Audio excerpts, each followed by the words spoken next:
ज़रूरी नहीं कि हर सेकंड में बस तुम उसमें तस्बीह तिलावत करो। तुम जाग रहे हो, कभी दुआ मांग रहे हो, कभी तस्बीह पढ़ रहे हो, कभी कुरान पढ़ रहे हो, कभी कुछ चाय पी रहे हो, वो इबादत में शामिल हो जाएगा। लेकिन रात के आखिर में होगा जाओ सबको माफ़ किया। और चार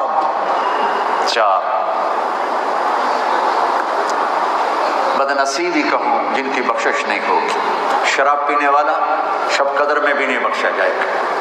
माँ बाप का नाफरमान शब कदर में भी नहीं बख्शा जाएगा। लड़ने झगड़ने वाला रिश्तेदारों से शब कदर में भी नहीं बख्शा जाएगा।